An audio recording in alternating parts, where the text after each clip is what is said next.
I've never been superstitious, but the events of that night made me rethink everything.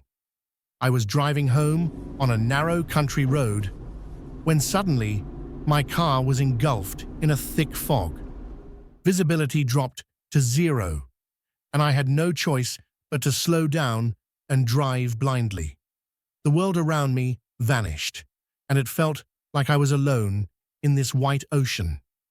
Only the headlights cut narrow beams through the fog. Suddenly, I noticed something ahead. At first, it looked like the silhouette of a person. My heart skipped a beat as I realized the figure was standing directly in the road, unmoving. I stopped the car and tried to get a better look at who it was. But the figure disappeared just as suddenly as it had appeared. I felt the hair on the back of my neck stand up. Deciding it might have been a trick of the light, I continued driving. The fog grew denser, almost as if it was seeping into the car, filling every corner. I began to feel a strange sensation, as though someone was watching me intently. In the rearview mirror, a face flashed. A pale, distorted face filled with horror. It was so close, I nearly screamed. But when I turned to check the back seat, there was nothing there. A whirlwind of thoughts spun in my head. Could I trust my eyes? Or was my mind playing tricks on me? The road seemed endless. The fog swallowed all landmarks, and I no longer knew which direction I was heading. Then I heard a sound, a faint, barely audible noise, like metal being scratched. I stopped the car and listened. The sound grew louder, coming closer. I froze, expecting something terrible, but nothing happened. Suddenly, frost began to creep across the windshield, even though it wasn't cold outside. Words appeared on the glass, as if written by an invisible finger. "You are not alone." Those words pierced me like a cold knife. I bolted from the car, not caring where I was going, and ran forward, hoping the road would lead me home. But no matter how far I ran, the fog wouldn't release me. Through the white veil, shadows began to appear, distorted, moving in unison. I heard whispers growing louder in my ears. It felt like they were coming from everywhere and deep inside me. The fog thickened around me, and I realized I couldn't move anymore. The last thing I remember was a cold touch, enveloping my entire body. I woke up in my car, parked by the roadside, as the first rays of the sun broke through the fog. The road was empty, and the fog had vanished as quickly as it had appeared. But the words on the glass remained. I never drove down that road again. This house always gave me an uneasy feeling. I passed by it often on my way to school, and each time I was overcome by a sense of inexplicable dread. The house stood apart from the others, old, dilapidated, with a sagging roof. It looked somehow wrong. There wasn't a single window. One autumn day, I finally decided to get closer. I was drawn by the unusual silence surrounding the house. No sounds of nature, no wind, no birds singing. It was as if the house was cut off from the rest of the world. As I approached, I felt the temperature drop suddenly. The air became dense, saturated with an invisible threat. I ran my hand over the old, time-worn boards on the facade. The door was slightly ajar, as if inviting me to enter. I stood at the threshold for a long time, debating whether I should cross this invisible boundary. But curiosity proved stronger than fear. Taking a deep breath, I pushed the door open, and it silently swung wide. Inside, it was dark, as if the house absorbed all light.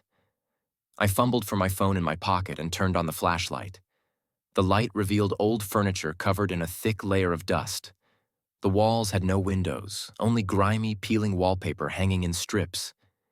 It seemed no one had lived here for years. I walked through the empty living room, the floorboards creaking softly under my feet. Room after room opened up before me, each darker and colder than the last. But something kept me from leaving. I felt a pull toward the second floor. The stairs were so old that I feared they might collapse under me with each step. But I made it to the top and found myself in a long, narrow hallway. At the end of it, I saw the only door that looked newer than the others. I approached it and stopped. I heard a faint rustling sound behind the door, like someone was moving inside. My heart began to race, but instead of turning back, I pushed the door open. What I saw inside froze me in place. The room was empty, but the air was thick with a sense of presence. In the middle of the floor lay an old doll with a faded face. Its glassy eyes were fixed directly on me. Suddenly, the door behind me slammed shut with a deafening crash. I jumped in fright and turned to open it, but the handle wouldn't budge. In desperation, I began pounding on the door, calling for help, but my screams were swallowed by the oppressive silence of the house. Then I heard a rustling in the room behind me. Turning my head, I saw the doll had moved. It was now sitting closer, right in front of me, with its arms raised as if trying to embrace me. I could barely breathe, feeling the fear paralyze me. I continued to pound on the door, but the doll kept getting closer. Finally, in desperation, I let go of the handle and ran to the window, only to find there wasn't one. The room was swallowed by darkness, and the air became thick and heavy. The doll moved even closer, and I felt something cold touch my leg. I screamed and realized I couldn't move anymore. The room seemed to come alive, the walls closing in, and the floor beneath me shifted as if the house was about to consume me. I closed my eyes and began to pray, but nothing helped. I felt the cold seep into every cell of my body, paralyzing me.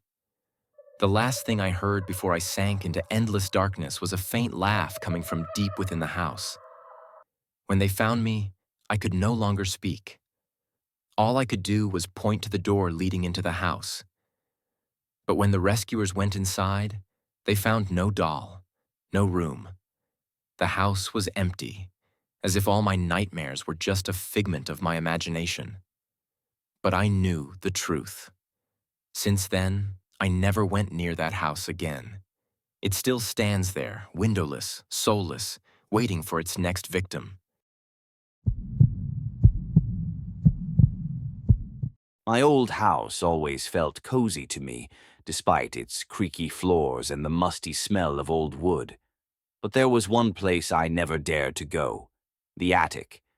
It had been locked since we moved in, and my parents said it was full of useless junk left behind by the previous owners. But one day, when I was home alone, curiosity got the best of me. I found the key in the kitchen where my mom always kept it, and overcoming my fear, climbed the narrow staircase. The attic door was old and covered in dust, like everything else in this house. I inserted the key into the lock, and after a long, creaking turn, it clicked. The smell of old things and dampness hit me as the door swung open. The attic was large, but completely empty. The rays of the evening sun filtered through a small window near the roof, highlighting piles of old junk covered in dust. In the corner, I noticed an old chest that caught my attention. I decided to take a closer look. When I opened the chest, I found old clothes, books, and a few toys. Among them was a doll covered in cobwebs, with dull eyes that seemed to follow my every move. But that wasn't the scariest thing. As I was about to close the chest, I felt someone's gaze on me. I looked up and froze. In the opposite corner of the attic, in the shadows, I saw a figure. It was barely discernible, but I clearly made out its contours, a human shape. My heart pounded. I took a step back, not taking my eyes off that shadow. It didn't move, but the feeling that someone was watching me became unbearable. I felt cold sweat trickling down my back, and I knew this was no trick of the light. The figure began to move. Slowly, as if studying me, it came closer. I wanted to scream, but my throat tightened with terror. It felt like this thing knew everything about me, all my fears, thoughts, secrets. It was here to take something that belonged to it, and that something was me. I turned and ran to the door, but the door I'd left open slammed shut with a loud bang. I yanked at the handle, but it wouldn't budge. Panic consumed me. I couldn't breathe, couldn't think, just helplessly tugged at the door. When I turned around, the shadow was right in front of me. It paused for a moment, then merged with the darkness of the attic. I felt something cold touch my hand, as if the shadow was trying to grab hold of me. I screamed and threw myself against the door with all my might, desperate to escape. And then, suddenly, the door gave way. I tumbled out of the attic, down the stairs, and crashed to the floor below. The door slammed shut behind me, and the key fell from my hand, sliding across the floor. I lay there, trembling, too scared to move. After what felt like hours, I finally stood up and ran out of the house, never looking back. To this day, I've never gone back into that attic. My parents think I was just a frightened child who let their imagination run wild. But I know the truth. There's something in that attic, and it's still waiting, watching, biding its time.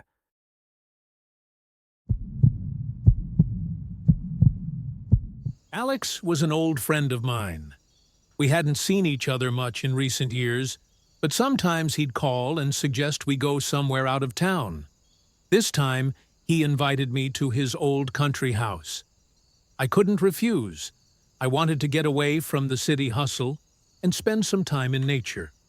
Alex's house was deep in the forest, surrounded by dense trees that barely let any sunlight in. The place always seemed a bit gloomy to me, but I thought the fresh air and quiet would do me good. Upon arrival, I immediately noticed that the house looked somewhat neglected. The windows were covered in a thick layer of dust, the doors creaked, and there was an overwhelming smell of old wood everywhere. Alex was a bit on edge, though he tried to hide it behind a smile. We sat by the fireplace, and he started telling me that he had recently noticed strange things happening in the house. At night, he heard footsteps outside the windows, and it seemed like someone was watching him while he slept. "You're probably just tired," I said, trying to reassure him. But I couldn't help but feel a slight chill down my spine. The night passed in anxious anticipation. When Alex went to bed, I stayed alone in the living room. Outside, I could hear soft footsteps. They circled the house as if someone was purposefully watching it. I tensed up and decided to check outside. But when I approached the window, I saw no one. The next morning, Alex looked dejected. "It's happening again," he told me. It turned out that this strange silence, mixed with rustling and voices, had been haunting him for weeks. He had tried to find rational explanations, but nothing worked. That night, we decided not to sleep and keep an eye on the house. And at 3 a.m, it began. A sudden bang on the wall echoed so loudly that we both jumped. A shadow flickered outside the window, but I couldn't make out who it was. We tried shining a flashlight, but found no one. The air thickened, and something cold enveloped us, as if foretelling doom. As we left the next day, I glanced back at the house one last time. In one of the windows, I saw a silhouette. It stood there motionless, watching us as we drove away. Alex never returned to that house again.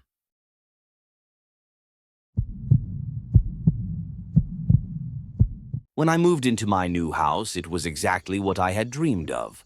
A small, cozy cottage on the outskirts of the city, surrounded by a garden and with an attic.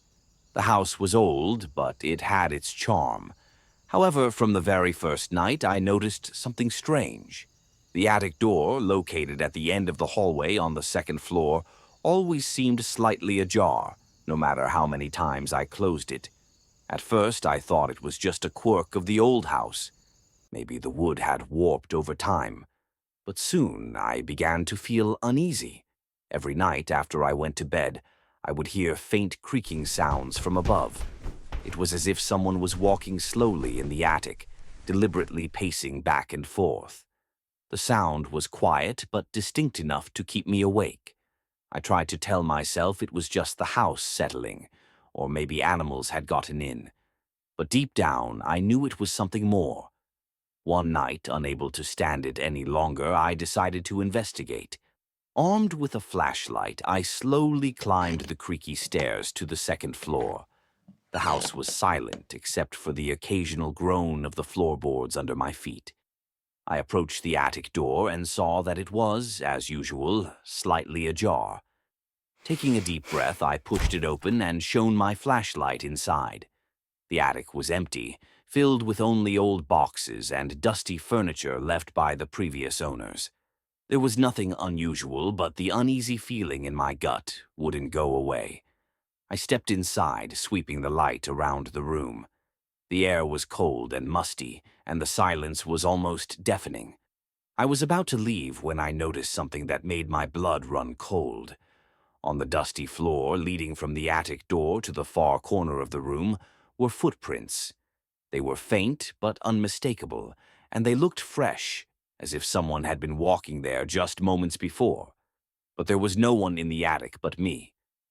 I followed the trail with the flashlight, my heart pounding in my chest.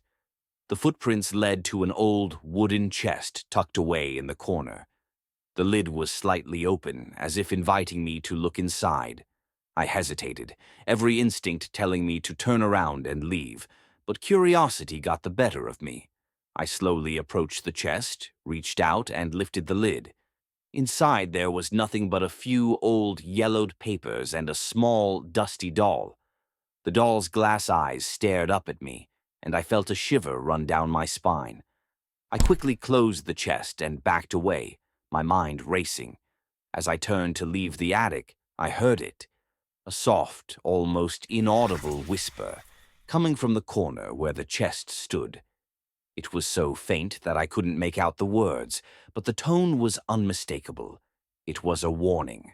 I didn't need to be told twice. I rushed out of the attic, slammed the door shut, and ran back to my bedroom, locking the door behind me. That night, I didn't sleep at all. The whisper kept echoing in my mind, and the image of those footprints haunted me. The next day, I sealed the attic door and tried to forget about it, but I could never shake the feeling that something was watching me from above. I eventually moved out of that house, unable to live with the constant fear that the attic door would open again, and whatever was up there would come down.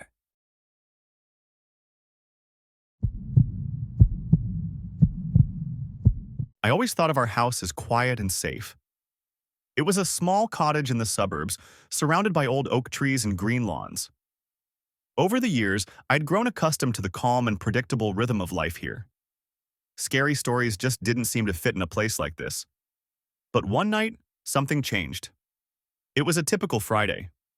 I was wrapping up the work week and already planning to spend the weekend relaxing, enjoying some shows and drinks. After midnight, I decided it was finally time to head to bed. I grabbed my phone, checked if all the doors were locked, and headed toward the bedroom. At that moment, the doorbell rang. I froze. Who could be visiting at such a late hour? The clock showed it was nearly 1 in the morning. I stood still for a few seconds, listening, hoping it was just my imagination. But no, the bell rang again, this time longer and more insistent. Approaching the door, I peered through the peephole. It was dark. The street was dimly lit by a few streetlights, and there was no sign of life around. Maybe it was kids playing pranks? But this wasn't the kind of neighborhood where teenagers pulled off nighttime stunts. Unwilling to open the door right away, I went back to the kitchen and grabbed a flashlight. When I returned to the door, the ringing had stopped. I opened the door and saw no one, but on the doorstep was an object that made my blood run cold. It was an old phone, an exact replica of the one I had thrown away years ago. I even remembered smashing it when it stopped working. Picking it up, I noticed that the phone looked as though someone had pulled it out of a trash bin. The screen was cracked and the casing was dirty. A faint hope suggested it was just a coincidence. Maybe someone found an old phone and decided to return it? But something didn't sit right with me. Suddenly, the phone came to life. The screen flickered, and I heard a faint, barely audible ring. An unfamiliar name appeared on the display. "She's waiting." My heart raced, and my mouth went dry. I stood frozen, trying to understand what was happening. Was this a prank? But who could have recreated my old phone so precisely? I tossed it back on the doorstep and rushed inside, slamming the door shut. But as soon as I did, my own mobile phone started ringing in the hallway. The screen lit up, and the same number appeared before my eyes. "She's close now," a woman's voice said on the other end before the line went dead. I spent the night in fear, unable to sleep, but in the morning, everything seemed normal. I checked the doorstep. The phone was gone, but the feeling of unease lingered. The next day, the call came again, and the voice said, "You're not alone anymore.